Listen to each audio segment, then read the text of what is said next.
Peter, thanks for taking time to answer a few questions. Let me jump right into it. Over the past several months, we've had many of our global clients ask for some unbiased industry insight and support to best manage our ocean freight in this era of COVID. I've narrowed it down to about 5 questions that keep bubbling up and are on top of mind for our clients. Peter, we talked about trends. When you see things back to the new normal, some of our industry experts are telling us after this peak season, maybe towards the end of this calendar year, what is your thinking on this? And then secondly, if you think about what does the new normal look like compared to pre-COVID? The next 6 to 12 months are going to be critical for the shipping industry. As the carriers manage the overwhelming need for space and the importers continue to pay the increased premiums, this sets the stage for what I see as a true FAK market. Carriers are deviating from contracted rates and space is going to the highest bidder. This will happen at least through bid season and into the peak season, where I'm sure the typical surcharges will also come into play.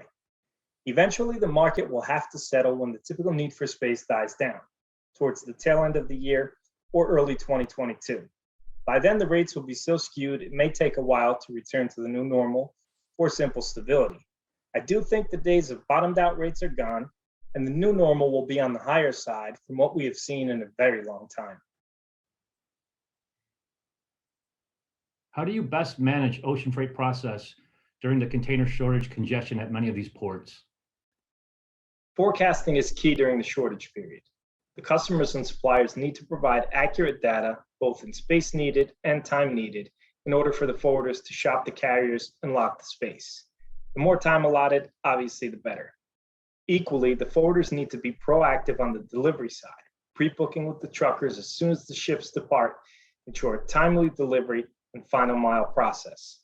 Now more than ever, it's truly important to have a provider that is in sync with their partners and understands the customer's overall goals, such as speed to market, overall cost, inventory management, etc.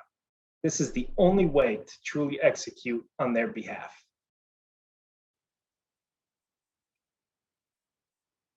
Can you identify best practices to mitigate some risk on the shipper side? Typically, the contracts are heavily weighted towards the steamship lines. The best way to mitigate any risk is to have the flexibility of contingency plans. With the air market coming back to life, have that in mind. Be open to LCL options when available to ensure the priority goods are being received on time. As of now, LCL space has been relatively protected and very reliable. Also, have alternative routings. There are a lot of port pairs that can be utilized, which in the end may be a bit unconventional and not normal routings, but can offer an option to space and time constraints. The main thing is the forwarder and the customer need to be upfront and honest with one another to set realistic expectations. Reporting and tracking. There are a lot of companies providing tracking today. What are the watchouts? At the end of the day, the main thing to watch out for with regard to systems is the 100% reliance on systems. With the market as such, and the industry having so many moving parts, it is impossible to have a truly automated approach.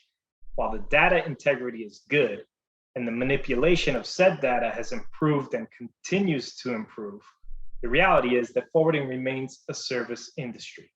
Information and execution is only as good as the people behind it.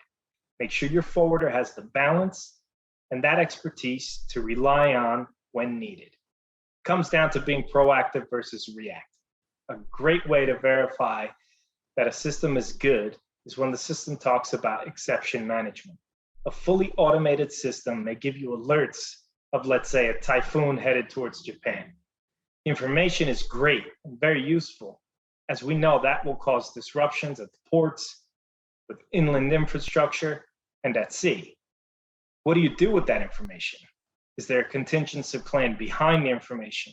Can we get ahead of this? That's the difference between having a system versus having a fully integrated solution. And finally, 5th question, the RFQ process. Everyone's rates are going up and are asking to implement a new RFQ process. What should they look for in the RFQ process? This one is pretty simple. Anyone offering locked-in rates from a few weeks ago and not having the market conversation explaining the risk will likely not be moving the freight. Carriers are deviating from contracted rates, FAK is rolling, and the premium market is currently king. Ideally, look for the companies that are working with you to look at options and trying to set up tiers, meaning maybe quarterly or 6-month rates. I think with this one, the red flags will show themselves pretty quickly. And as they say, if it's too good to be true, it probably is. The solid forwarders are going to be explaining the market and protecting their customers.